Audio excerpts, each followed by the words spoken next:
Bonjour à tous.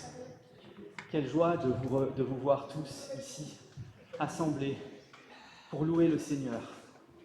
Parce que nous sommes venus ici d'abord pour adorer le Seigneur, mais aussi pour se retrouver entre frères, pour goûter à la communion fraternelle. Aujourd'hui, le Seigneur accueille ses enfants en tout lieu où son nom est célébré. Et la parole de Dieu nous dit au psaume 100, « Gens du monde entier, acclamez le Seigneur. Offrez-lui un culte joyeux. Présentez-vous à lui avec des cris de joie. Sachez-le, c'est le Seigneur qui est Dieu. C'est lui qui nous a fait. Nous sommes à lui. Nous sommes son peuple, le troupeau dont il est le berger. En entrant dans son temple, acclamez-le. En entrant dans ses parvis, exprimez vos louanges. Louez le Seigneur. Remerciez-le d'être votre Dieu. Oui, le Seigneur est bon et son amour n'a pas de fin. De siècle en siècle, il reste fidèle. Que sa bénédiction ce matin repose sur chacun d'entre nous et sur ce culte que nous voulons consacrer à notre Dieu. Amen. Nous allons maintenant donc dire à notre Dieu que nous l'aimons, car il nous a aimés le premier. Nous allons donc prendre un premier cantique, et pour ceux qui le peuvent et qui le veulent, nous pouvons nous lever pour chanter ce premier cantique qui s'appelle « J'aime l'Éternel ». C'est donc une déclaration d'amour à notre Seigneur. « J'aime l'Éternel ».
Vous pouvez vous asseoir, chers frères et sœurs.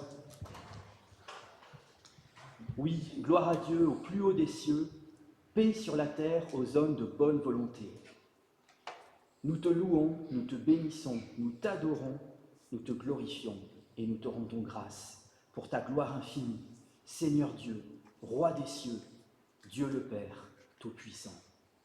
Seigneur Dieu, Fils unique, ô Jésus-Christ, Seigneur Dieu, Agneau de Dieu, Fils du Père, toi qui ôtes les péchés du monde, tu prends pitié de nous. Toi qui es assis à la droite du Père, béni sois-tu, car toi seul es saint, toi seul es le Seigneur, toi seul es le Très-Haut, ô Jésus-Christ, avec le Saint-Esprit, dans la gloire de Dieu le Père. Amen. Amen.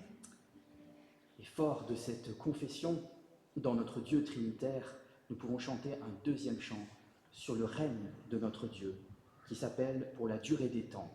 Je vous propose encore de vous lever, pour ceux qui le peuvent, pour ce deuxième cantique, « L'Éternel règne ».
Vous pouvez vous asseoir, chers frères et sœurs, et nous pouvons prendre un petit moment de prière, non pas pour demander des choses à Dieu, on en parlait tout à l'heure avec Gérard, mais simplement pour le remercier, pour le louer, pour l'adorer.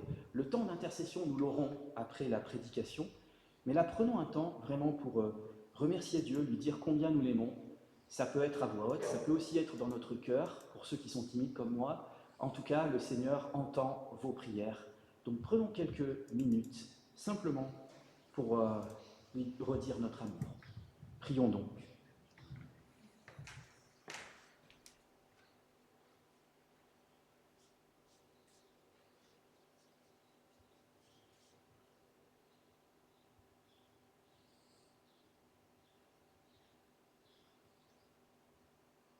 Seigneur, mon Dieu, encore aujourd'hui, nous sommes heureux de pouvoir nous approcher de toi, tels que nous sommes, avec nos faiblesses, nos manquements, nos imperfections. Mais tu es notre papa, notre berger, et tu nous écoutes, tu nous entends, tu es présent parmi nous, et nous sommes heureux. Merci pour ta présence, pour ton amour, pour ta patience, pour ta fidélité. Ô Père éternel, comme ce monde est avec toi, nous dans tes envies, on ne peut pas ailleurs. Encore aujourd'hui, Seigneur mon Dieu, tu nous bénis. Merci pour tout, Seigneur. Merci pour ta présence. Merci pour ton amour, ta patience, ta fidélité. Et que dans cette belle journée, comme tu nous fais tous les jours, tout soit fait pour la gloire de Dieu,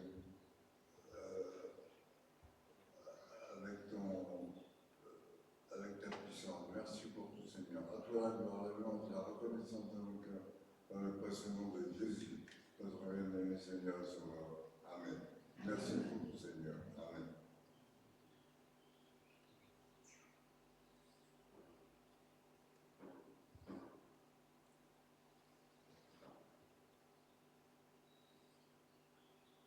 Merci Seigneur, car tu es présent parmi nous. Tu es présent dans toutes les églises sur cette terre qui se réunissent au nom de ton Fils bien-aimé. Au nom de Jésus-Christ, j'élève cette prière. Amen. Amen.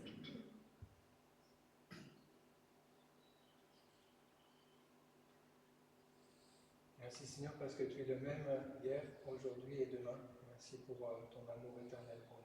Merci. Amen. Amen.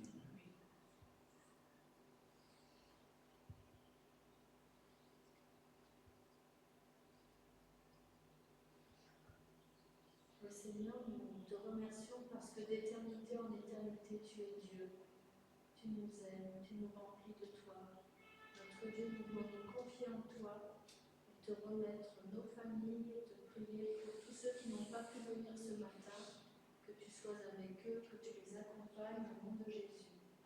Amen. Amen.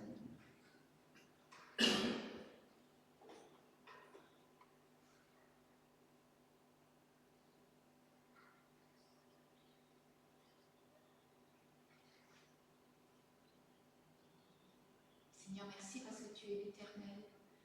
Ton nom est l'éternel. Tu es celui qui guérit. Tu es celui qui vient à notre secours lorsque nous sommes en besoin. Seigneur, merci parce que ton amour est infini et tu nous connais mieux que nous-mêmes. Merci parce que tu règnes dans les cieux. Gloire à ton nom, Seigneur. Merci de nous avoir envoyé Jésus, ton Fils unique, pour nous sauver. Nous te rendons grâce, Père, pour ton immense amour. Amen. Amen.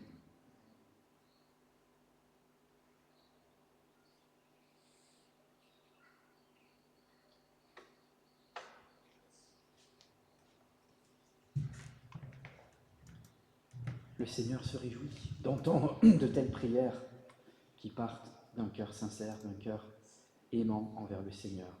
Je vais maintenant lire le psaume 33. Nous lisons régulièrement des psaumes dans la liturgie. Et les psaumes, en fait, ce sont en quelque sorte, ce sont des prières à Dieu, des louanges à Dieu. Donc, des modèles de prière dont nous pouvons nous inspirer. Aujourd'hui, je vais donc lire le psaume 33.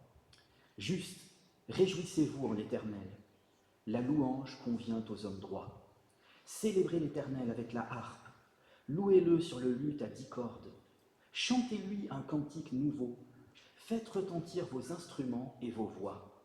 Car la parole de l'Éternel est droite, et toute son œuvre s'accomplit avec fidélité. Il aime la justice et le droit. La bonté de l'Éternel remplit la terre. Le ciel a été fait par la parole de l'Éternel, et toute son armée par le souffle de sa bouche. Il amoncelle les eaux de la mer, il garde les océans dans des réservoirs. Que toute la terre craigne l'Éternel, que tous les habitants du monde tremblent devant lui, car il parle et la chose arrive, il ordonne et elle existe. L'Éternel renverse les plans des nations, il anéantit les projets des peuples, mais les plans de l'Éternel subsistent éternellement et les projets de son cœur de génération en génération. Heureuse la nation dont l'Éternel est le Dieu, heureux le peuple qu'il choisit comme son héritage. L'Éternel regarde du haut du ciel, il voit tous les hommes. Du lieu où il habite, il observe tous les habitants de la terre. Lui qui a façonné leur cœur à tous, il est attentif à toutes leurs actions. Ce n'est pas une grande armée qui sauve le roi, ce n'est pas sa grande force qui délivre le guerrier. Le cheval est impuissant pour assurer le salut, et toute sa vigueur est incapable de procurer la délivrance.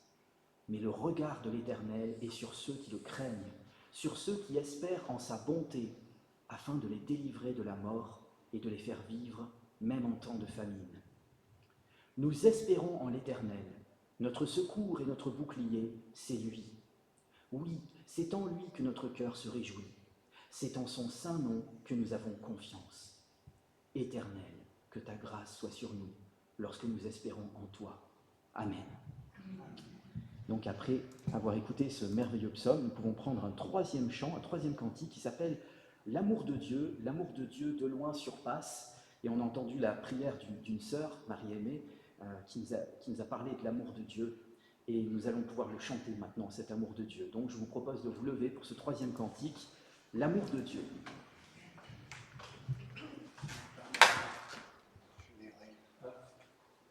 On n'a pas les accords. Désolé, ce sont les aléas directs. Je vais chercher juste le ton.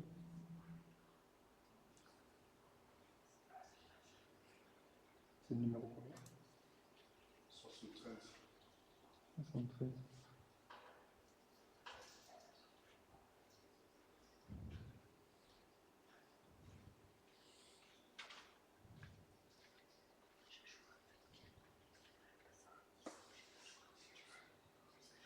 Ouais, c'est ça. Ouais. C'est un peu. Merci. En pied levé.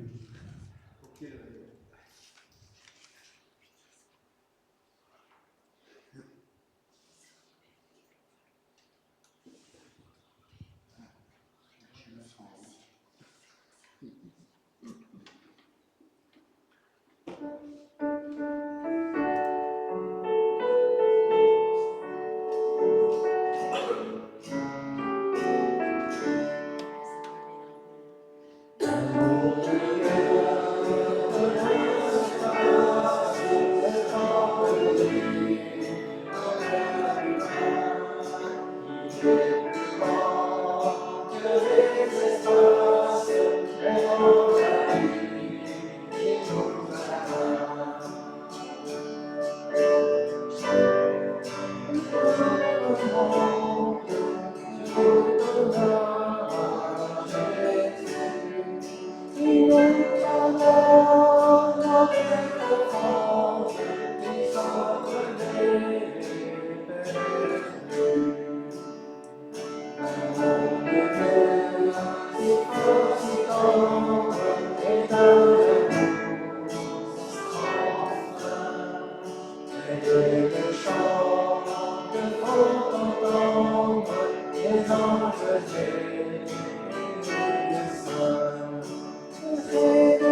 Merci. Vous pouvez vous asseoir. Après avoir chanté l'amour de Dieu, nous pouvons maintenant nous mettre à l'écoute de sa loi, de ce qu'il attend de nous. Et aujourd'hui, nous allons lire un passage de l'évangile de Luc, chapitre 9, versets 57 à 62. Quelqu'un vient dire à Jésus, « Je te suivrai partout où tu iras. » Jésus lui répond, « Les renards ont des terriers et les oiseaux du ciel des nids, mais le Fils de l'homme, lui, n'a pas où poser sa tête. » Jésus dit à quelqu'un d'autre, « Suis-moi. » Mais l'homme répond, « Seigneur, permets-moi d'abord d'aller enterrer mon père. » Jésus lui dit, « Laisse les morts enterrer leurs morts. Toi, va annoncer le royaume de Dieu. » Quelqu'un d'autre dit encore à Jésus, « Seigneur, je vais te suivre, mais d'abord, permets-moi d'aller dire adieu à ceux de ma maison. » Jésus lui dit, « Celui qui commence à labourer et qui regarde en arrière, celui-là n'est pas bon pour le royaume de Dieu. » Voilà, à l'écoute de ce texte, qui peut nous paraître assez rude à première vue, on voit que le Seigneur Jésus, il attend de notre part une consécration à 100%, et pas juste à 99,9%. Et on voit que il peut y avoir beaucoup d'obstacles sur notre route pour nous consacrer à Dieu. Ça peut être des personnes, ça peut être différentes choses dans nos vies. Alors nous pouvons prendre un temps de confession des péchés pour nous recentrer sur le Seigneur et pour lui demander pardon pour toutes les fois où nous n'avons pas fait de lui notre priorité. Prions donc en silence pour confesser nos péchés au Seigneur.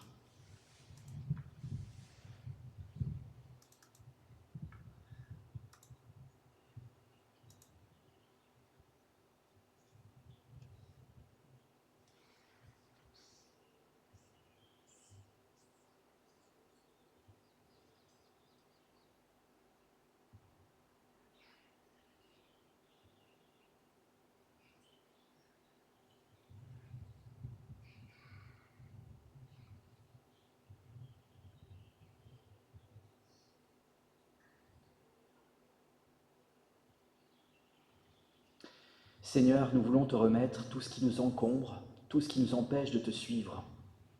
Tu nous appelles à devenir des artisans de ton royaume, et nous sommes préoccupés par nos fausses richesses. Tu nous appelles à nous mettre en marche à ta suite, mais nous sommes retenus par nos peurs et par nos habitudes. Tu nous appelles à oser l'Évangile, mais nous nous enfermons dans les ténèbres et dans nos morts. Tu nous appelles à labourer le champ de notre monde, mais nous avons la nostalgie d'un passé où tout était mieux, croyons-nous. Seigneur, pardonne-nous et donne-nous ta liberté, ton courage et ta joie pour que nous apprenions encore et toujours à devenir des disciples qui marchent à ta suite. Amen. Alors nous pouvons rester assis pour le prochain chant, qui est un chant de repentance, qui s'appelle « Tel que je suis », un magnifique cantique où nous venons tels que nous sommes devant le Seigneur. Il nous connaît, il nous aime tels que nous sommes, mais comme je le disais ce matin à Pierre dans la voiture, il nous aime trop pour nous laisser tels que nous sommes. Alors au travers de ce chant, nous pouvons le prendre vraiment comme une prière que nous faisons au Seigneur pour qu'il change notre cœur et notre vie, avec toutes les faiblesses que nous avons dans nos vies, tel que je suis.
Et c'est maintenant l'annonce du pardon.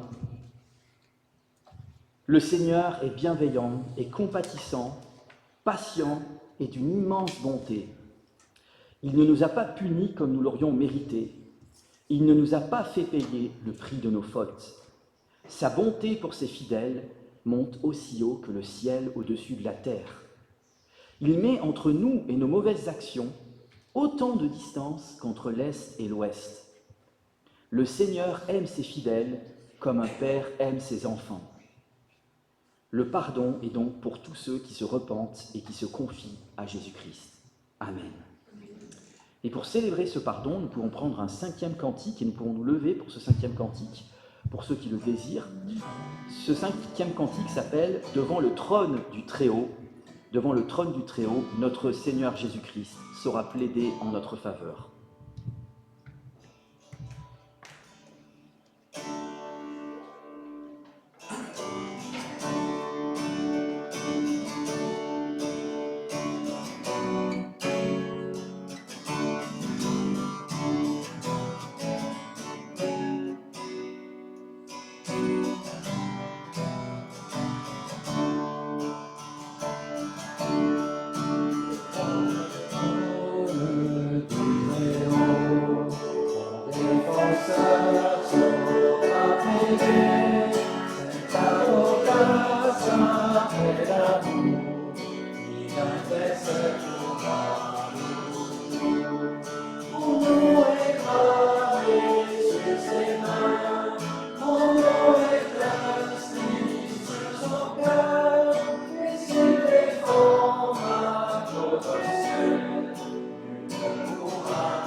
Vous pouvez vous asseoir, chers frères et sœurs. Et je vais maintenant lire un texte dans Ésaïe, chapitre 32, versets 1 à 8, qui nous parle du règne futur de Dieu, avec qui nous régnerons aussi. Ce sera un des thèmes de la prédication de ce matin. Ésaïe 32, versets 1 à 8. Un roi régnera alors conformément à la justice, et des chefs gouverneront conformément au droit. Chacun d'eux sera comme un abri contre le vent et un refuge contre la tempête, comme des cours d'eau dans le désert, comme l'ombre d'un grand rocher sur une terre aride. Les yeux de ceux qui voient ne se détourneront plus, et les oreilles de ceux qui entendent seront attentives. Les gens pressés réfléchiront pour comprendre, et la langue de ceux qui bégayent parlera vite et distinctement. On ne donnera plus au fou le nom de noble, on ne dira plus à l'hypocrite qu'il est une personne de valeur. En effet, le fou parle avec folie, et son cœur s'applique au mal pour commettre des sacrilèges et dire des sottises contre l'Éternel. Il laisse ainsi celui qui a faim l'estomac vide et écarte la boisson de celui qui a soif. Les armes de l'hypocrite sont perverses. Ils forment des projets coupables pour perdre les plus humbles par des paroles mensongères, même quand le pauvre est dans son droit. En revanche, celui qui est noble forme de nobles projets et persévère dans ses nobles intentions. Voilà un texte qui nous parle du règne présent de l'iniquité, de l'injustice sur la terre, où ce n'est pas forcément les personnes les plus justes qui sont en position d'autorité. Mais ce texte nous parle aussi du règne futur de Dieu et de ses enfants. Et c'est donc un encouragement au présent pour nous, comme vous l'avez entendu dans le dernier verset, le verset 8, un encouragement pour nous à persévérer dans de nobles projets et dans de nobles intentions. Et ces nobles projets et ces nobles intentions, c'est seulement le Seigneur qui peut nous les donner et nous les inspirer. Nous allons maintenant louer notre roi qui, par son sacrifice et son ascension que nous allons fêter la semaine prochaine, nous a préparé le chemin. Donc c'est un chant nouveau, donc Pierre va peut-être nous guider un petit peu dans ce chant, et moi aussi. C'est un chant qui s'appelle « À toi l'honneur ». Donc voilà, à toi l'honneur Jésus-Christ, à toi l'honneur agneau de Dieu. Et nous voyons dans ce chant que la royauté de Jésus n'est pas tout à fait l'image qu'on a de la royauté d'un point de vue humain. À toi l'honneur. Alors, nous pouvons vous lever pour chanter ce premier chant, ce sixième chant, désolé.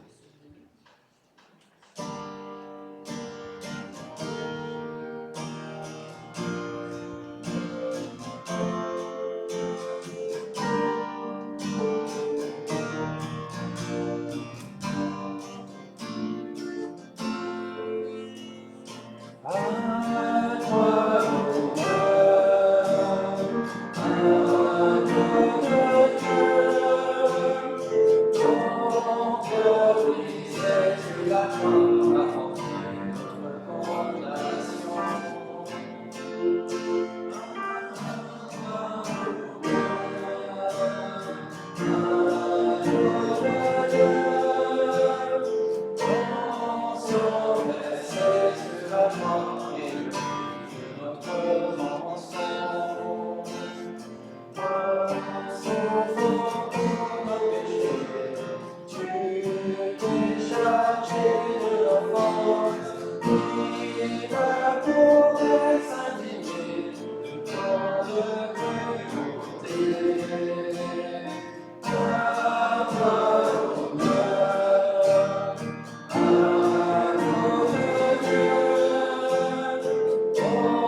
Merci.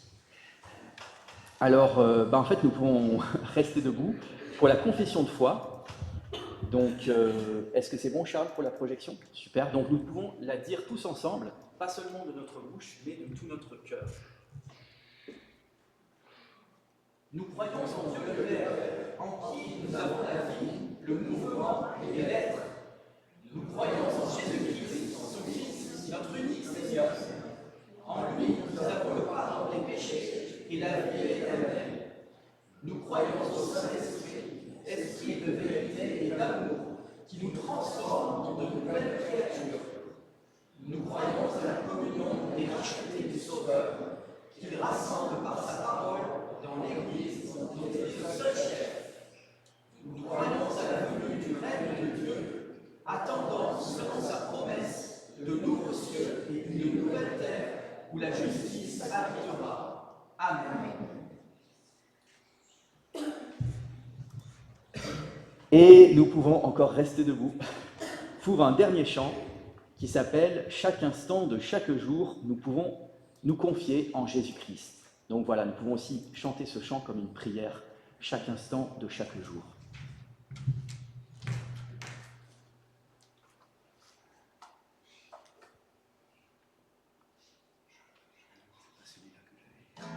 C'est pas le bon chant.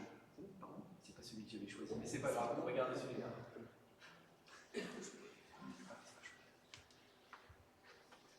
Désolé, très bien. C'est Dieu qui choisit. Au final. Oui, mais après. Ah, mais c'est pas ça, non, c'est pas la là. Non, c'est. Attendez, je vais.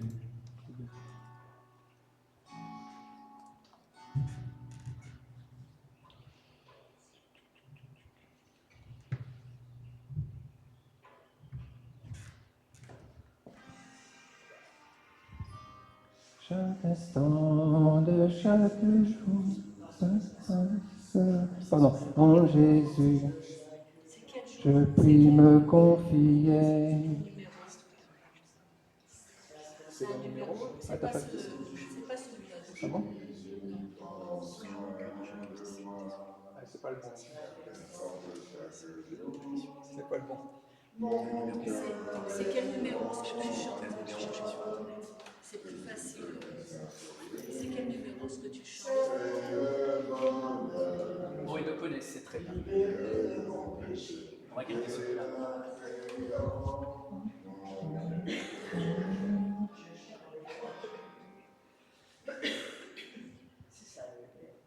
Et encore? Ok. Bon.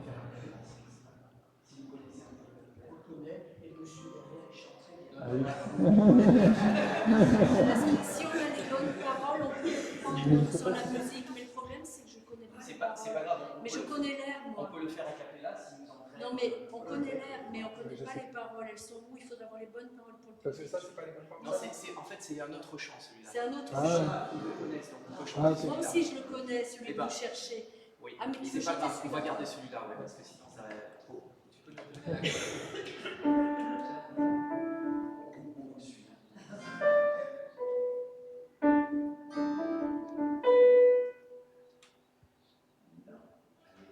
Vas-y, parce que je Chaque instant de chaque jour. Jésus prend soin de moi. Chaque instant de chaque jour, mon cœur est dans la joie. Depuis que Christ m'a sauvé, c'est le bonheur. Libéré de mon péché, j'ai la paix dans mon cœur.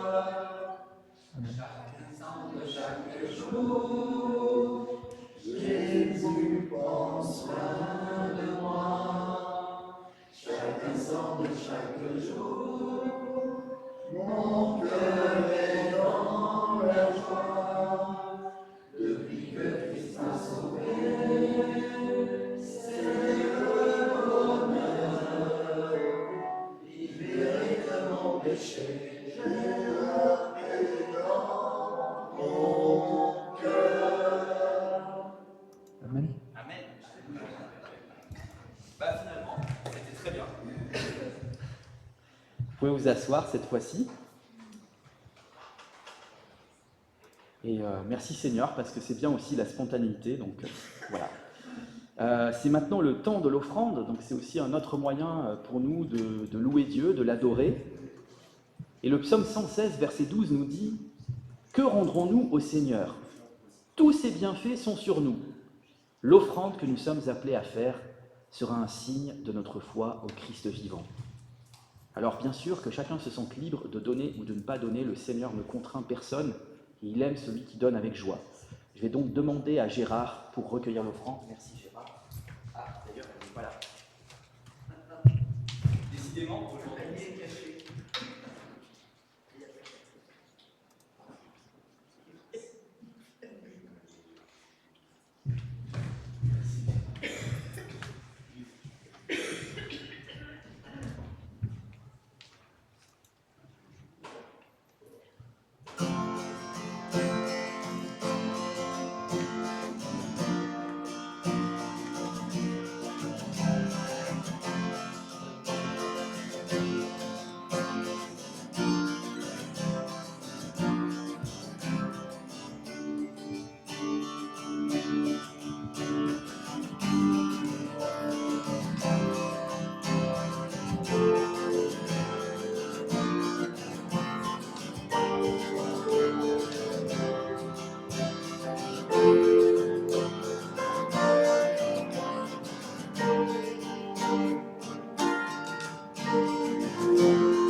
Je vais prier pour remercier le Seigneur pour cette offrande. Seigneur Dieu, nous étions morts dans nos fautes et tu nous as fait revivre avec le Christ.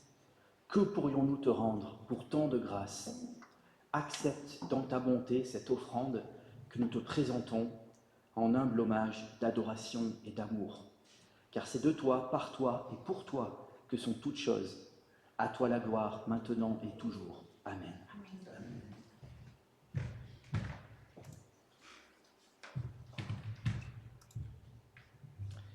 Alors, je vais maintenant prier pour les enfants, s'ils veulent bien venir sur le devant.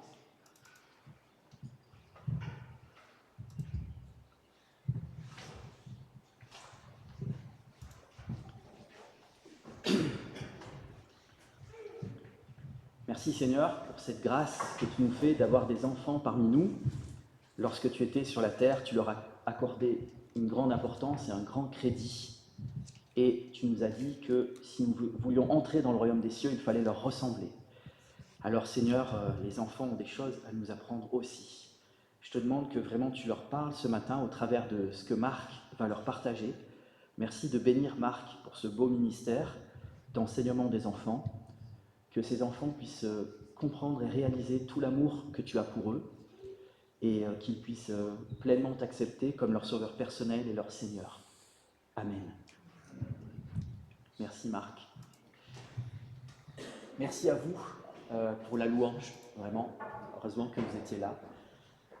Et merci Charles pour la projection.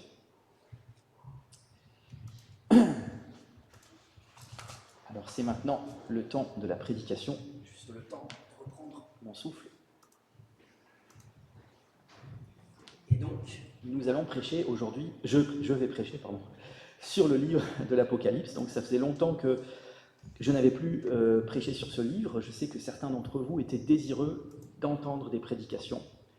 À propos de ce livre, qui est le dernier livre que l'on trouve dans nos Bibles, et qui aurait été écrit par l'apôtre Jean dans les années 90 de notre ère, en vue de soutenir le peuple de Dieu persécuté à mort par les empereurs romains, tels que Néron ou Domitien. Alors le mot apocalypse, en fait, ça veut dire révélation ou dévoilement. Et l'apocalypse, c'est d'abord une révélation de Jésus-Christ, avant d'être une révélation d'événements futurs, de nature apocalyptique, devant survenir à la fin des temps, avant le retour de Jésus-Christ. En fait, c'est d'abord une révélation de Jésus-Christ, parce que Apocalypse 19, verset 10, nous dit que Jésus est l'esprit de la prophétie. Donc tout tourne autour de l'agneau de Dieu dans ce livre magnifique. Et vous verrez que même une lecture futuriste de ce livre n'empêche pas d'en tirer des applications et des illustrations pour notre vie présente, comme vous pourrez le constater au fil de la prédication.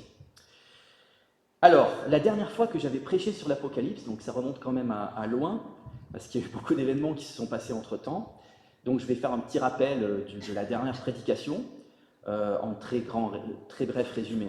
Je vous avais parlé de 2 prophètes que Dieu a envoyés pour évangéliser le monde, et en particulier le peuple d'Israël. À la fin de leur témoignage, l'Antéchrist avait assassiné ces 2 prophètes, et leur corps avait été exposé publiquement devant le monde entier. Puis Dieu avait fait un miracle, il les avait ressuscités, et à cette occasion, il y a eu un grand tremblement de terre. Alors dans l'Apocalypse, nous avons 5 grands tremblements de terre, et ce grand tremblement de terre avait tué 7000 personnes, il avait eu lieu à Jérusalem, et à ce moment-là, il nous est dit que les Juifs qui avaient survécu à ce tremblement de terre ont commencé à se tourner vers Dieu et à lui rendre gloire. Donc vous verrez dans la suite en quoi c'est important. Alors de même que Dieu a jadis envoyé les 10 plaies d'Égypte, l'Apocalypse nous dit que Dieu enverra une série de 21 fléaux sur le monde dans un double but. Le premier but, et c'est peut-être pas la partie la plus facile à entendre, c'est de juger le monde pour ses crimes et pour ses péchés. Mais il y a aussi un deuxième but, parce que n'oublions pas que notre Dieu est un Dieu miséricordieux et un Dieu d'amour. Tous ces fléaux ont aussi pour visée d'appeler un grand nombre à la repentance. Alors ces 21 fléaux sont l'ouverture des 7 sceaux, la sonnerie des 7 trompettes et le déversement des 7 coupes. Nous arrivons maintenant donc au récit de la 7e trompette. Donc, nous reprenons le livre là où nous avions laissé. Et donc le récit de la 7e trompette avec 2 signes qui vont s'en suivre. D'où le titre de ma prédication, qui peut peut-être vous paraître énigmatique, mais vous inquiétez pas, je vais essayer d'expliquer chaque point. Le titre de ma prédication, la 7e trompette, est le signe de la femme et de l'enfant.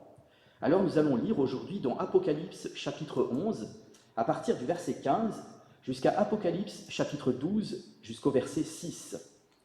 Apocalypse 11, verset 15, jusqu'à Apocalypse 12, verset 6.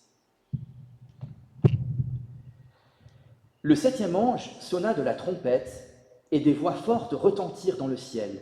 Elles disaient : « Le royaume du monde est remis à notre Seigneur et à son Messie, et il régnera au siècle des siècles. » Les 24 anciens qui étaient assis devant Dieu sur leur trône se prosternèrent, le visage contre terre, et ils adorèrent Dieu en disant : « Nous te remercions, Seigneur Dieu Tout-Puissant, toi qui es et qui étais, parce que tu as exercé ta grande puissance et établi ton règne. Les nations se sont irritées, mais ta colère aussi est venue. Voici le moment de juger les morts, de récompenser tes serviteurs les prophètes, les saints et ceux qui craignent ton nom, petits et grands, et de détruire ceux qui détruisent la terre. Alors le temple de Dieu qui est dans le ciel fut ouvert, et l'arche de son alliance apparut dans son temple. Il y eut des éclairs, des voix, des coups de tonnerre, un tremblement de terre et une forte grêle. Un grand signe apparut dans le ciel. C'était une femme, enveloppée du soleil, la lune sous ses pieds et une couronne de 12 étoiles sur sa tête. Elle était enceinte et elle criait, car elle était en travail dans les douleurs de l'accouchement. Un autre signe apparut dans le ciel. C'était un grand dragon rouge-feu qui avait 7 têtes et 10 cornes, et sur ses têtes 7 diadèmes. Sa queue entraîna le tiers des étoiles du ciel et les jeta sur la terre. Le dragon se plaça devant la femme qui allait accoucher, afin de dévorer son enfant dès qu'il serait né. Elle mit au monde un fils, un enfant mâle, qui doit diriger toutes les nations avec un sceptre de fer. Et son enfant fut enlevé vers Dieu et vers son trône. Quant à la femme, elle s'enfuit dans le désert, où Dieu lui avait préparé une place, afin d'y être nourrie pendant 1260 jours. Jusqu'ici, la lecture de la parole de Dieu, et je vais maintenant prier pour remettre cette prédication entre les mains du Seigneur. Seigneur mon Dieu, Père Céleste, j'ai vraiment besoin de ton Saint-Esprit pour que tu parles au travers de moi, pour que ce soit ton message qui soit proclamé et pas mon message. Seigneur mon Dieu, que chacun d'entre nous puisse être interpellé sur tous les points où il doit être interpellé, qu'il puisse aussi être encouragé sur tous les points où il doit être encouragé. Seigneur, fortifie dans nos cœurs notre foi. Donne-nous de ne pas être des chrétiens tièdes que tu vomiras de ta bouche, mais donne-nous d'être des chrétiens qui t'aiment d'un amour bouillant, comme nous en parlions tout à l'heure aussi avec Gérard. Seigneur, parle-nous et que vraiment nous soyons dans la joie aussi du fait qu'un jour tu vas régner sur cette terre. Que cela puisse nous rendre conscients aussi de l'importance de parler de toi autour de nous, à tous ceux qui ne te connaissent pas. Merci de bénir tous mes frères et sœurs ici présents, tous ceux qui écouteront aussi la vidéo, que chacun puisse être interpellé et béni par cette prédication. Au nom de Jésus-Christ. Amen. Alors, comme vous l'avez entendu dans la lecture, à la fin du chapitre 11, retentit la sonnerie de la 7e trompette. Et cette 7e trompette, en fait, elle ouvre sur la 2e et dernière partie de ce que la Bible appelle la grande tribulation. La grande tribulation, en fait, ça veut dire la grande détresse, c'est-à-dire la dernière période de l'humanité avant le retour du Christ. Déjà en Apocalypse chapitre 10, pour ceux qui se rappellent peut-être, il y avait un ange qui avait dit à Jean que lorsque la dernière trompette sonnerait, il n'y aurait plus de délai pour le monde, mais que le mystère de Dieu s'accomplirait avec la réalisation de toutes les prophéties de l'Écriture concernant la fin du monde. Alors cette dernière période de l'humanité que nous commençons d'étudier ce matin est estimée, d'après différents passages bibliques, à une durée très courte, de 3 ans et demi. Vous l'avez entendu à la fin du verset 6, 1260 jours, en fait ça fait 3 ans et demi. Ça paraît très court, mais Jésus nous a déclaré que ce serait une époque de souffrance telle que le monde n'en a jamais connue et n'en connaîtra jamais plus. D'ailleurs, cette 7e trompette, elle est appelée aussi le 3e malheur, qui, comme son nom l'indique, désigne en fait de très grandes calamités qui vont s'abattre sur notre planète dans les tout derniers jours.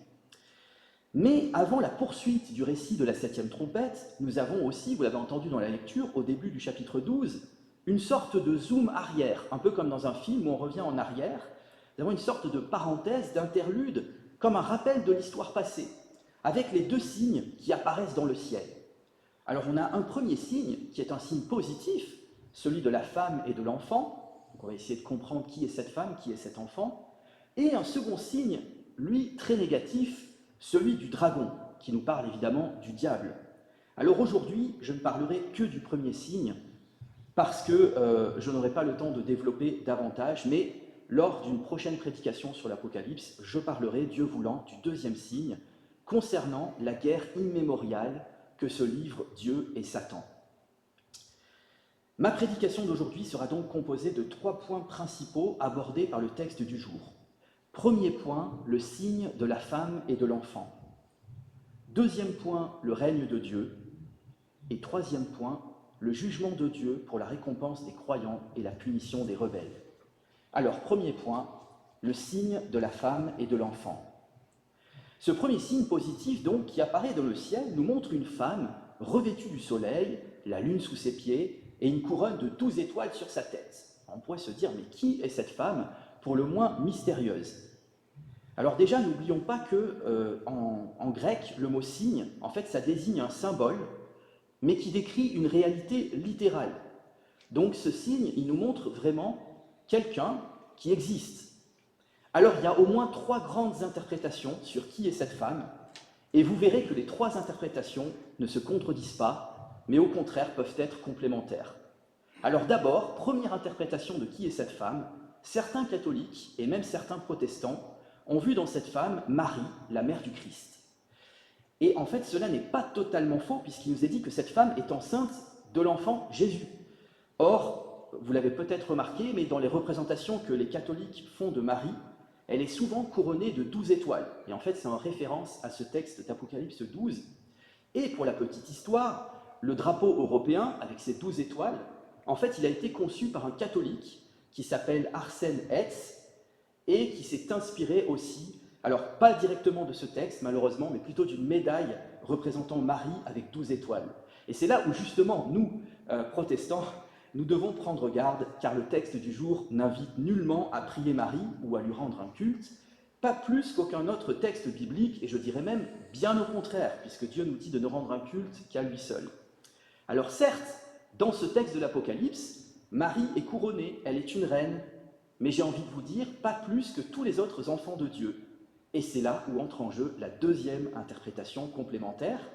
Selon certains, cette femme symboliserait aussi l'Église, puisqu'au même titre que Marie, tous les chrétiens sont des rois et des reines couronnés par le Seigneur. Et cela nous est annoncé dès le début du livre de l'Apocalypse, où il nous est dit que Jésus a fait de nous un royaume pour Dieu son Père. Rendez-vous compte, mes frères et sœurs, aux yeux du monde, nous ne sommes peut-être que des gens insignifiants, mais aux yeux du Seigneur, mon frère, ma sœur, tu es un roi, tu es une reine, tu es appelé à régner avec Christ lorsqu'il reviendra. Il a déjà prévu pour toi une place particulière dans son futur royaume. Lorsque tu es découragé dans ta marche chrétienne, accroche-toi à cette vérité et à cette promesse, en te souvenant que si tu es un roi et si tu es une reine aux yeux de Dieu, ce n'est pas à cause de tes mérites, mais c'est à cause de la pure grâce de Dieu envers toi. D'ailleurs, nous voyons que les gens couronnés dans l'Apocalypse, ils vont jeter leur couronne aux pieds du roi des rois, parce qu'ils savent qu'il est le seul qui mérite d'être couronné, comme nous l'avons chanté ce matin, « À toi l'honneur ». C'est à lui seul que revient toute l'honneur, toute la gloire et toute la louange. Enfin, troisième interprétation complémentaire, selon beaucoup de commentateurs, y compris catholiques, cette première femme du livre de l'Apocalypse symbolise aussi Israël en tant que peuple de Dieu, et plus précisément les Juifs qui croient en Jésus, c'est-à-dire l'Israël fidèle, la Jérusalem céleste.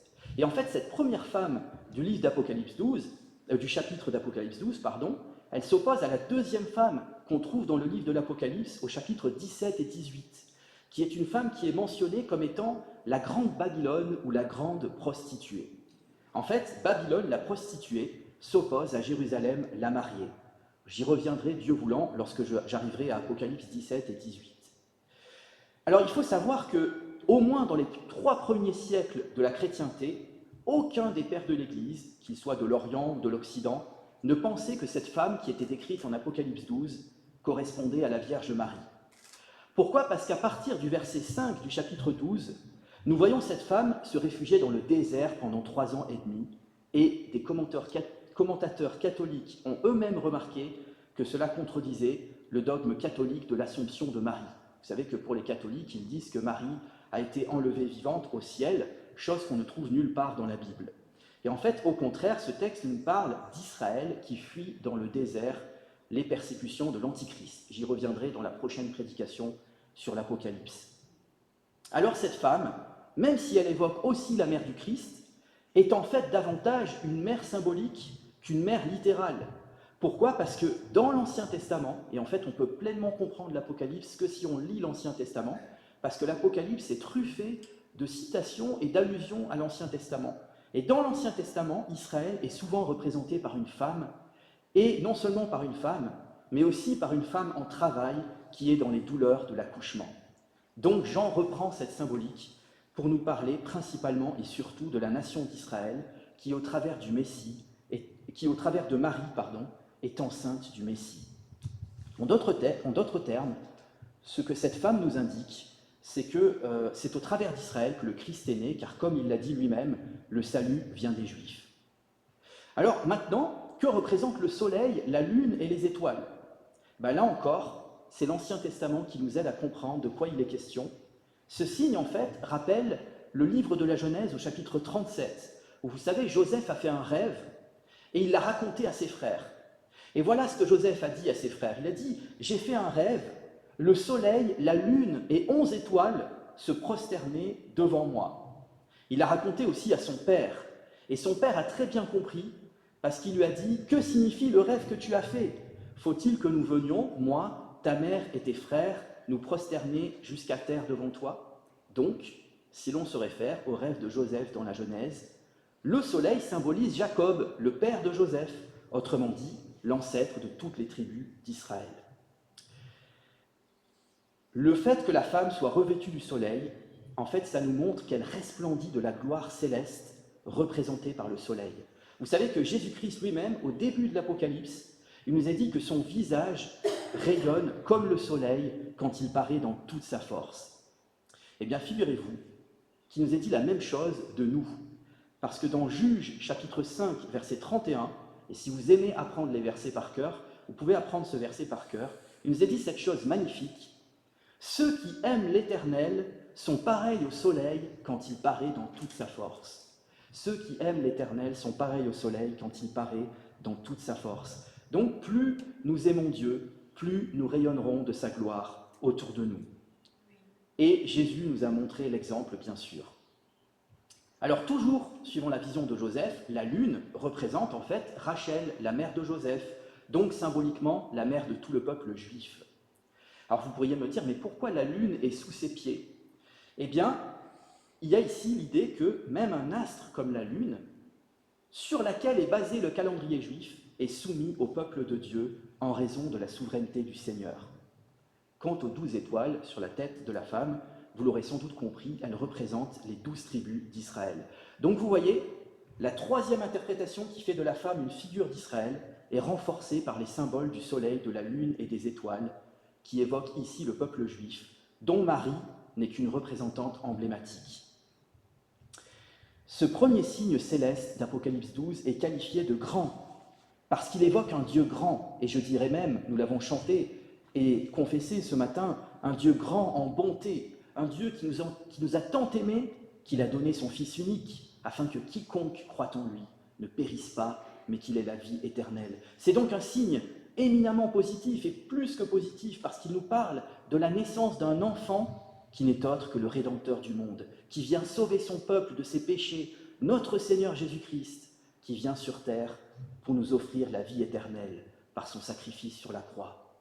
Cette naissance du Christ, c'est un signe tellement enthousiasmant que nous la fêtons chaque année à Noël. Alors mon frère, ma sœur, souviens-toi que Dieu le Fils s'est incarné. Lui, le Dieu Tout-Puissant, lui, le Créateur des galaxies et des planètes, il a accepté de devenir un bébé pour toi, pour pouvoir te sauver en mourant plus tard sur la croix de Golgotha. Il a versé son sang précieux pour le pardon de tous tes péchés, parce que oui, il t'aime à ce point. On l'a chanté, l'amour de Dieu de loin surpasse. C'est pourquoi le plus important dans ce premier signe céleste, ce n'est pas tant la femme finalement, mais c'est bien plutôt son enfant, Jésus, dont le texte nous dit qu'il a été enlevé vers Dieu et vers son trône 33 ans après sa naissance. Il s'agit là de l'ascension du Christ, que nous allons fêter bientôt, dans 4 jours. L'ascension, parfois, certains chrétiens ne voient pas trop l'intérêt de fêter, mais en fait, c'est une très bonne nouvelle pour tous les chrétiens du monde, parce que l'ascension nous dit que Jésus s'est assis à la droite du trône de Dieu. Il est désormais notre grand prêtre et notre intercesseur auprès du Père, parce qu'il est notre sauveur. Et à chaque fois que nous péchons, il intercède pour nous, pour plaider en notre faveur. Néanmoins, le texte du jour nous dit que Jésus n'est pas seulement le Sauveur, mais il est aussi le Seigneur de toute l'humanité. Et c'est là où j'en arrive à mon deuxième point, le règne de Dieu. Car l'enfant de la femme, nous dit le texte, est appelé à régner avec Dieu. Et ce fils, cet enfant mâle, est celui qui dirigera toutes les nations avec un sceptre de fer. Ici, il y a une référence au psaume 2 qui nous parle du Messie qui dirigera les nations avec un sceptre de fer. L'Apocalypse nous promet également que sa descendance, c'est-à-dire tous les authentiques chrétiens, régneront aussi avec lui sur le monde entier avec un sceptre de fer. Vous avez entendu la lecture que je vous ai faite ce matin d'Ésaïe 32 qui parle du règne futur de Dieu et de ses enfants. Mais dans le livre de l'Apocalypse, on voit que le règne du Seigneur, il se met en place de manière progressive. On voit qu'il y a plusieurs étapes dans la mise en place du royaume de Dieu. Et on voit que finalement, il y a une tension entre la dimension future du règne de Dieu et sa dimension présente. Puisque, vous voyez, ils disent les 24 anciens, alors les 24 anciens, en fait, c'est des représentants, en quelque sorte, de tous les croyants sur la terre. Les 24 anciens, ils disent, le royaume du monde est remis à notre Seigneur et à son Messie. Donc on pourrait se dire, ça y est, c'est fait. Et ils continuent en disant, et il régnera au siècle des siècles. Donc vous voyez, il y a un présent et il y a un futur. C'est ce que certains théologiens appellent le déjà et le pas encore. On a le déjà, parce que Jésus-Christ a déjà entamé son règne, mais on a aussi le pas encore, parce que Jésus-Christ doit encore revenir. Et l'Épître aux Hébreux nous dit que nous ne voyons pas encore sur la terre, de manière visible, le règne du Christ. Et c'est d'ailleurs l'objet de la prière du Notre Père. Quand nous récitons le Notre Père, nous disons que ton règne vienne, que ta volonté soit faite sur la terre comme au ciel. Quand nous voyons toutes les souffrances, toutes les injustices sur la terre, nous aspirons à ce que Dieu, notre Père céleste, établisse au plus vite son règne. En tout cas, j'espère que tout comme moi, vous aspirez à ce règne. Mais le règne de Dieu passe inévitablement par son jugement. Et c'est là où j'en arrive à mon troisième et dernier point, le jugement de Dieu pour la récompense des croyants et la punition des rebelles. Les 24 anciens poursuivent leur prière en disant « Voici le moment de juger les morts. » Alors tous les morts, sans exception, seront jugés, vous et moi y compris, les uns pour la vie éternelle, les autres pour un jugement éternel. Alors mon ami, ce matin, je ne sais pas où tu en es avec le Seigneur, mais il est toujours bon de te poser cette question que je me pose aussi à moi-même. Es-tu prêt à comparaître devant le tribunal de Dieu ? Alors si tu as cru en Christ et en son sang versé, alors, comme on l'a chanté, devant le trône du Très-Haut, ton avocat sera plaidé. Parce que le Seigneur Jésus-Christ, c'est un avocat qui ne perd jamais aucun procès. Si tu as cru en Christ comme ton Sauveur et ton Seigneur, alors tu n'as rien à craindre de ce jugement à venir. Mais si tu n'as pas cru au Fils de Dieu, alors la colère de Dieu demeure sur toi et tu as tout à craindre de ce jugement. Comme l'a dit quelqu'un, si tu ne rencontres pas Christ ici-bas comme ton Sauveur, tu le rencontreras dans l'au-delà comme ton juge.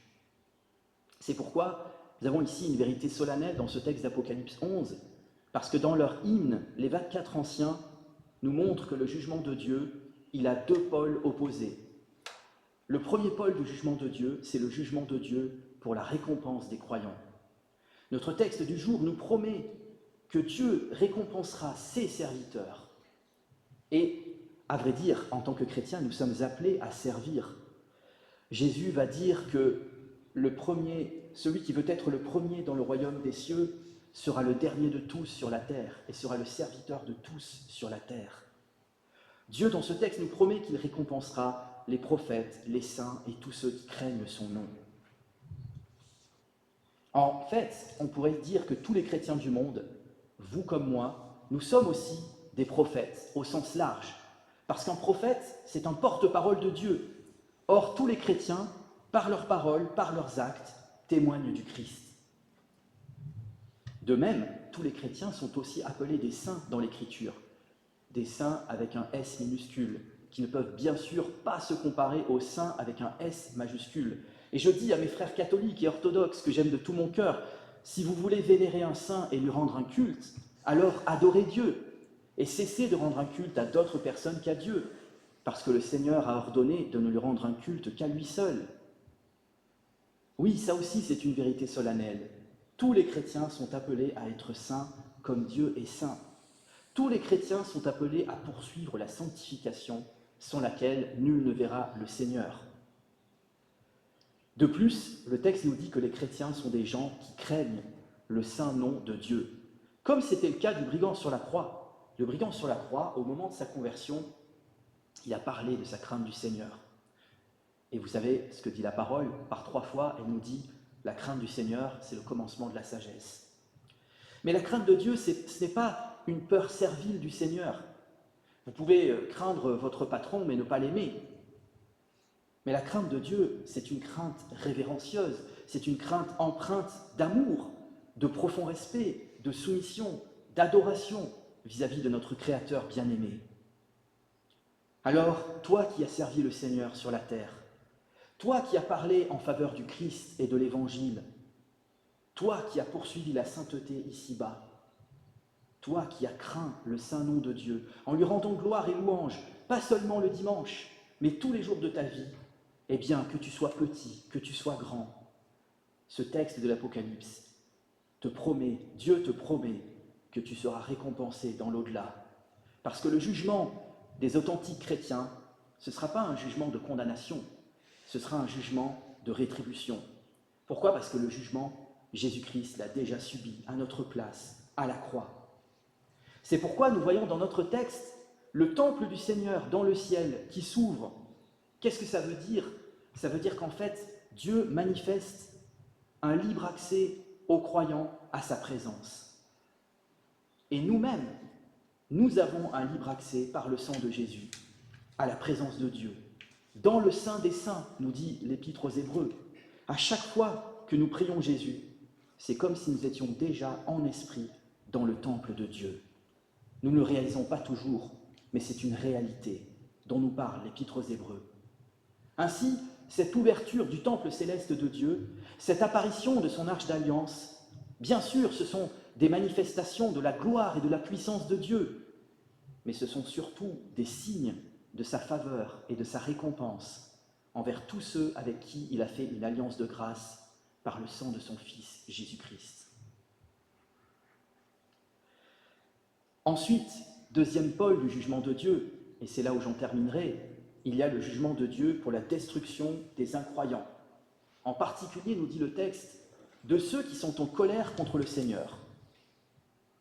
Alors mes frères et sœurs en Christ, quand on y réfléchit, comment pourrions-nous être en colère contre le Seigneur, puisqu'il est celui à qui nous devons tout bien que nous recevons ici-bas, nous vient de lui. Et vous savez que sa plus grande bénédiction, c'est bien sûr qu'il a donné son Fils.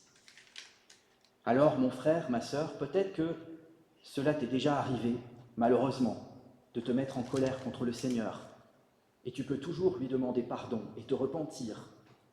Comme je l'ai fait, et ce matin, je vous fais une confession, il y a plusieurs années de cela, j'étais déjà chrétien, je passais par la souffrance, mais ça n'excuse rien, et j'avais un jour exprimé ma colère à Dieu, et j'ai honte de le dire, mais je le dis pour être honnête avec vous, et voilà, pour que ne pas vous prêcher de manière hypocrite. Et j'avais dit à Dieu, j'avais levé le poing et j'avais dit « Seigneur, je ne veux plus vivre ». Et dans les heures qui ont suivi, il y a quelqu'un qui m'a menacé de m'égorger. Et là, à ce moment-là, c'est comme si Dieu me disait « Alors, tu es vraiment sûr que tu ne veux plus vivre, tu es vraiment prêt à me rencontrer ?» Voilà, donc je me suis repenti de cela. Parce que l'épître de Jude nous dit la chose suivante.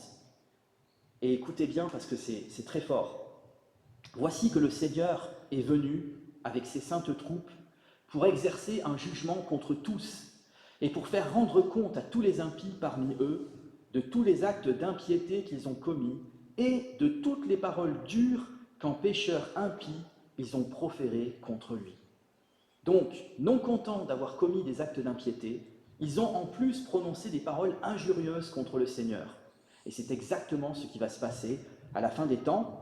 Il y aura, nous dit le texte de l'Apocalypse, une colère, une irritation des nations contre Dieu, qui se manifesteront notamment par la persécution mondiale des chrétiens, avec plusieurs vagues de martyrs sur toute la planète.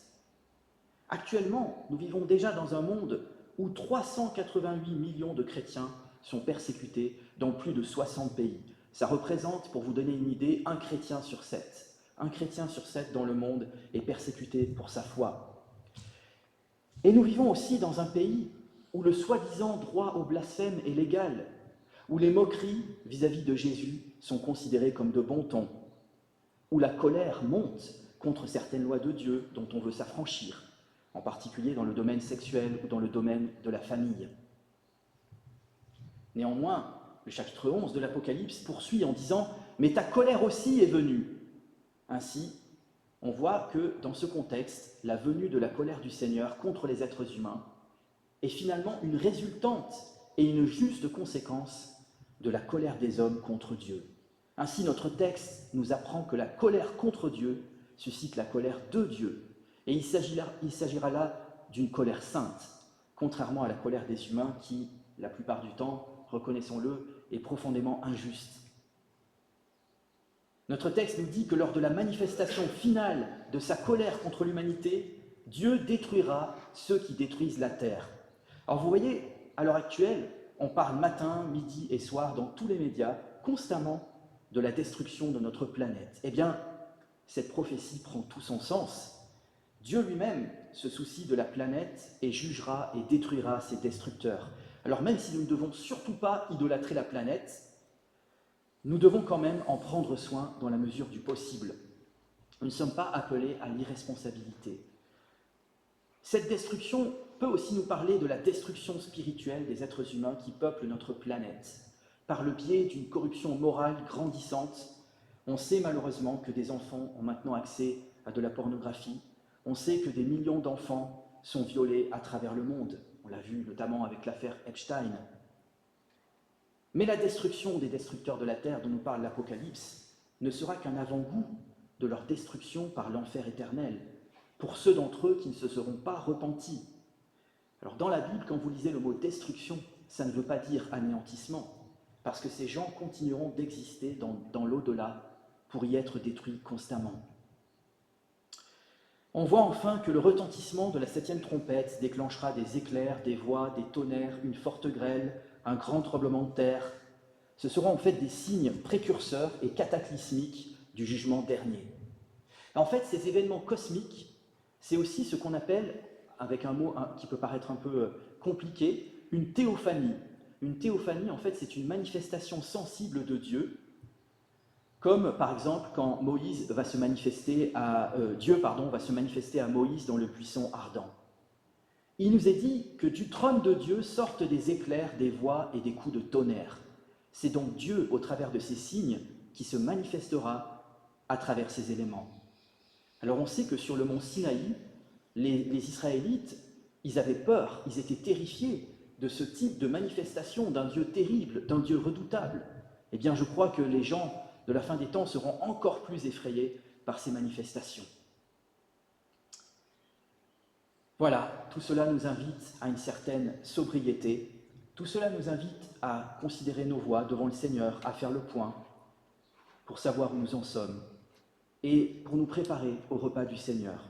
Je vais exceptionnellement terminer cette prédication en priant pour nous tous et pour moi le premier.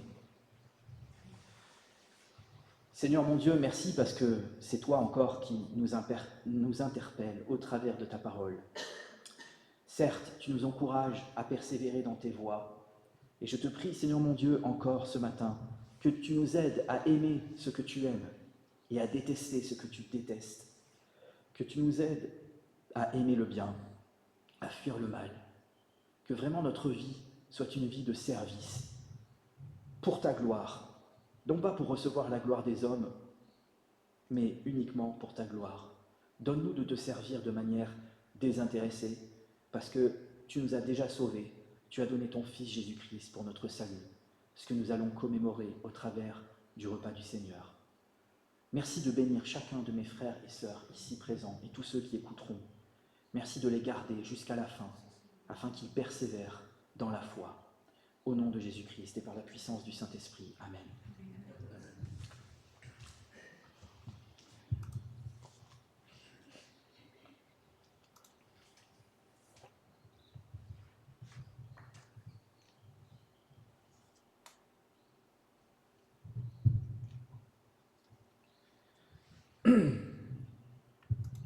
Alors pour nous préparer à la Sainte Seine, élevons nos cœurs vers le Seigneur.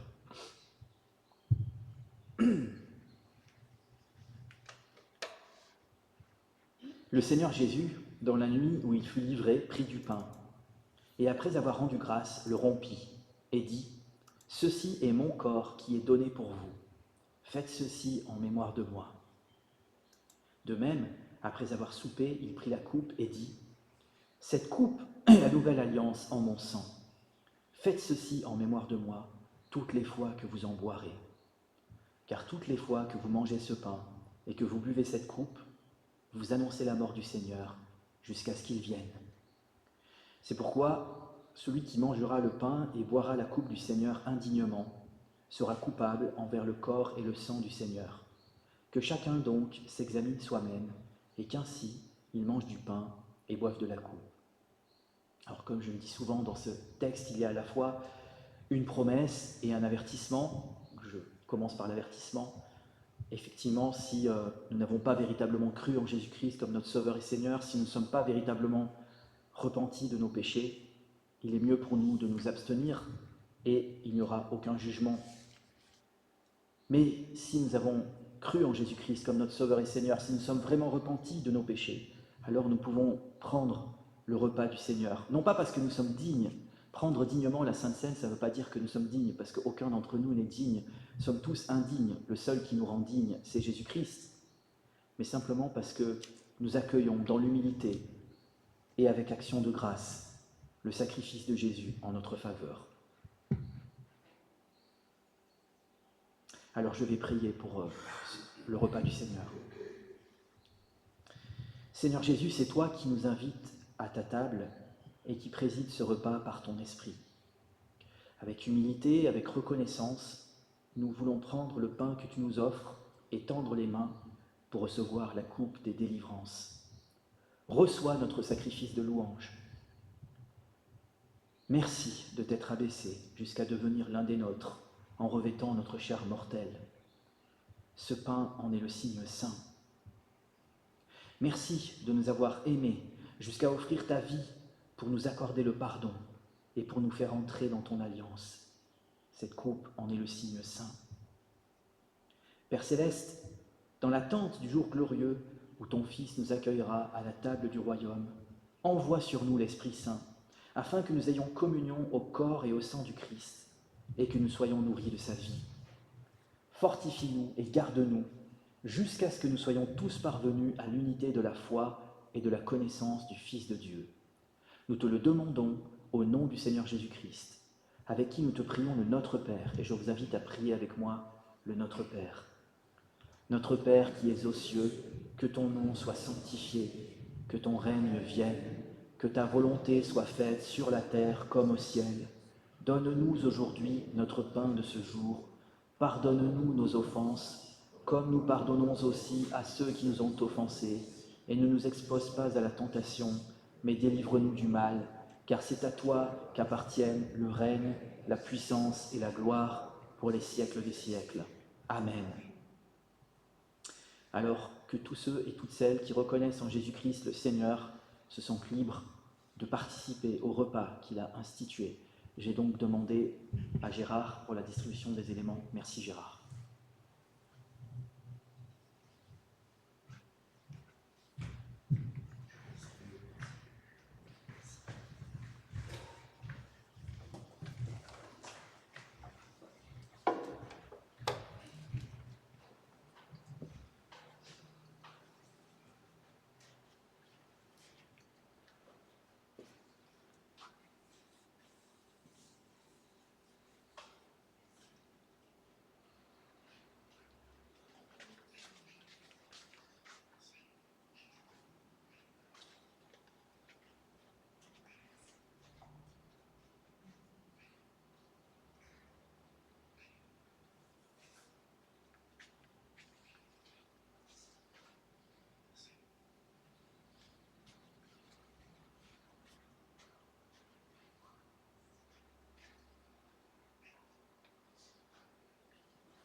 le pain que nous rompons et la communion au corps de notre Seigneur Jésus-Christ qui est pour nous. Nous pouvons donc prendre le pain tous ensemble.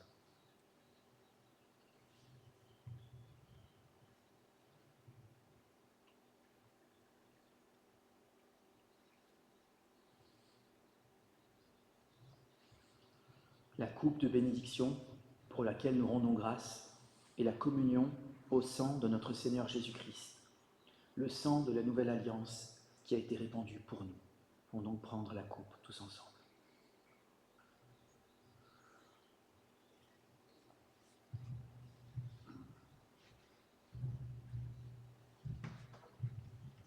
Vous pouvez vous asseoir, chers frères et sœurs en Christ. Je vais rendre grâce à Dieu pour ce moment. Dieu Tout-Puissant, nous te remercions de nous avoir reçus par grâce à ce repas qui rappelle ton alliance. Que ce repas ne soit pas pour nous une occasion de sécurité trompeuse, mais au contraire, un renouvellement de tout notre être et de toute notre vie à ton service et dans l'amour de notre prochain, pour ta seule gloire en Jésus-Christ. Amen.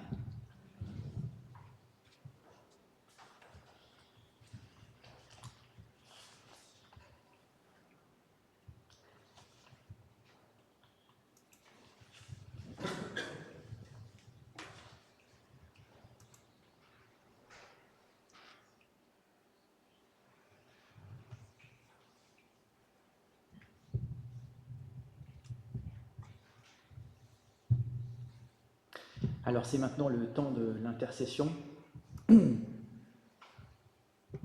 C'est le moment où nous pouvons partager nos sujets de prière. Donc, est-ce que vous avez certaines requêtes pour lesquelles vous aimeriez que nous prions ?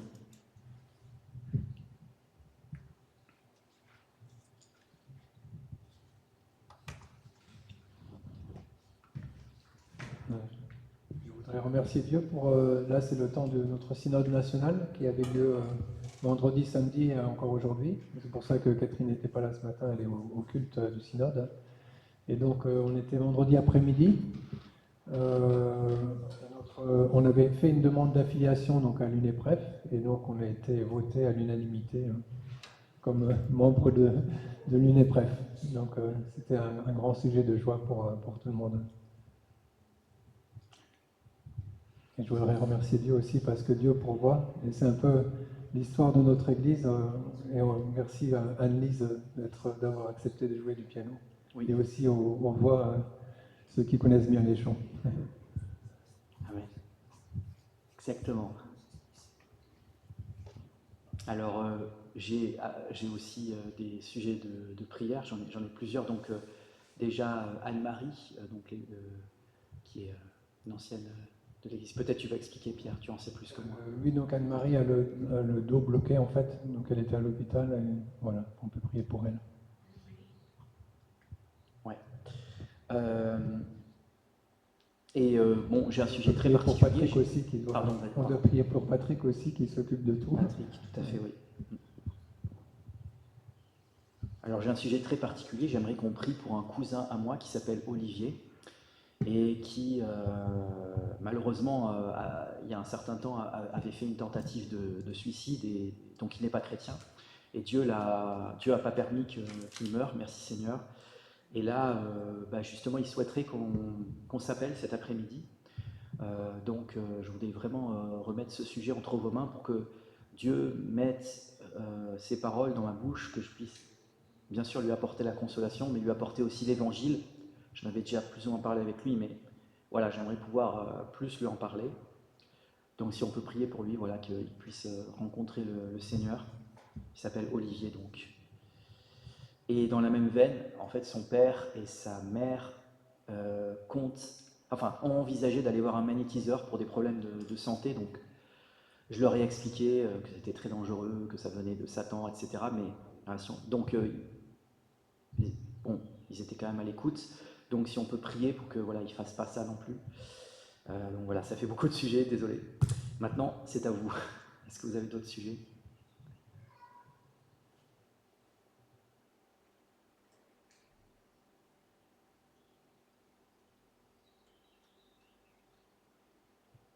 Ok. Alors, de toute façon, si vous avez d'autres sujets qui vous viennent, n'hésitez pas à prier pour cela. Donc, prions.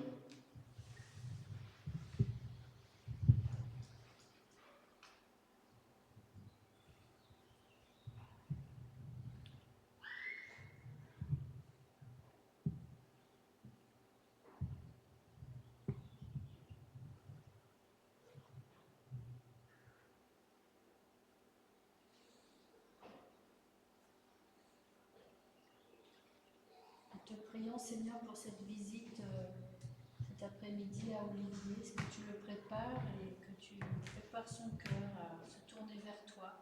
Bénis Michael dans ses contacts avec lui et aussi garde ses parents de faire des choses qui pourraient les éloigner de toi, mais au contraire rapproche-les aussi et qu'ensemble en famille ils puissent se tourner vers toi. Bénis Michael dans ses relations et ses contacts avec eux, au nom de Jésus. Amen.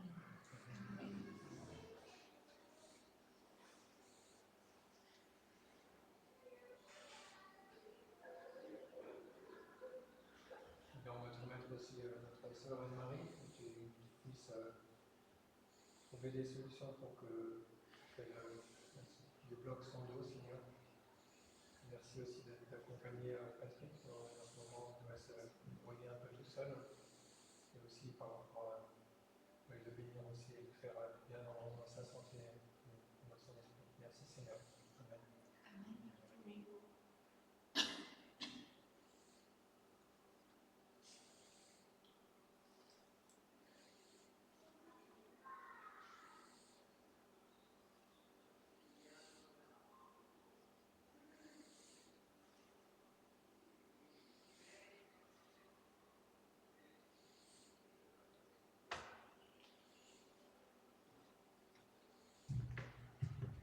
Seigneur, je prie de prier pour tous les chrétiens persécutés dans le monde, que tu leur fasses la grâce de ne pas te renier, qu'ils gardent la foi, que tu leur donnes la persévérance malgré la souffrance.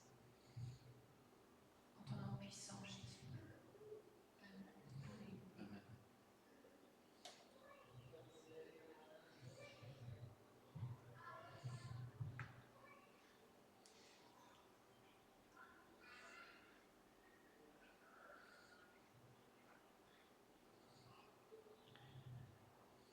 Oui, Seigneur, je me joins à toutes ces prières. Je te prie pour te remercier pour le synode qui s'est bien passé. Je te remercie d'avoir pourvu ce matin par rapport au chant où il y a eu quelques couacs, mais tu étais là, Seigneur, présent. Et Seigneur, nous savons que tu regardes au cœur et non pas à la forme. Alors merci Seigneur pour tous ceux ce matin, tous ceux, toutes celles qui t'ont loué, qui t'ont adoré de tout leur cœur. Seigneur, je te prie pour Anne-Marie aussi, que tu puisses l'aider à trouver une solution, Seigneur mon Dieu, et qu'elle soit débloquée dans son corps. Je te prie pour Patrick, que tu le soutiennes dans cette épreuve. Je te prie, Seigneur, pour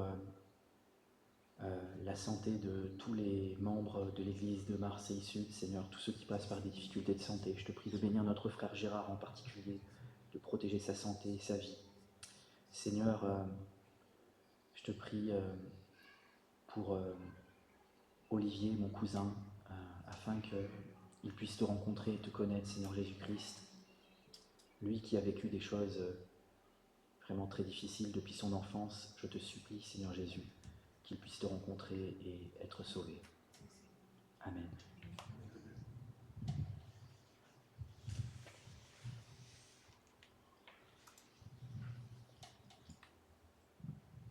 Voilà, ce culte touche à sa fin. Et c'est donc maintenant le moment de l'exhortation et de la bénédiction. Donc je vous invite à vous lever pour recevoir la parole d'exhortation, la parole de bénédiction. Parole d'exhortation, continuez à progresser dans la grâce et la connaissance de notre Seigneur et Sauveur Jésus-Christ. Parole de bénédiction, que la paix soit avec vous tous qui appartenez au Christ. Je vous souhaite à tous un très bon dimanche. Et Pierre a quelques annonces à nous faire. Merci. Alors, je vais essayer d'être rapide. Donc, pour le synode, j'en ai déjà parlé. Il y avait aussi les petits gens qui étaient au synode. Et Joël a présenté son travail sur l'éthique. Donc si vous voulez en savoir plus, il faut l'interroger. Mardi prochain, donc, nous avons l'étude biblique le mardi soir à 20h avec Michael, donc sur l'évangile de Marc au chapitre 8, 9. Oui, voilà, à cheval sur le 8 et le 9. Dimanche prochain, on a le pasteur Renato Prades de l'église d'Allo qui va venir prêcher. Qu'est-ce qu'il y a d'autre? Le mercredi 20 mai, à 20h, nous avons notre réunion de prière. Donc, sous le format réunion de prière, on va dans les familles. Donc là, le mercredi 20, ça sera chez Anne-Marie et Patrick Gillet si Anne-Marie est rétablie. Donc, on vous confirmera. Le dimanche 24 mai, on aura un repas fraternel. Donc, déjà à noter dans vos calendriers. Voilà, c'est tout pour les annonces. Bon dimanche à tous. Vous voulez chanter un chant? Je ne sais pas. Non, il n'y a rien. Bon dimanche alors.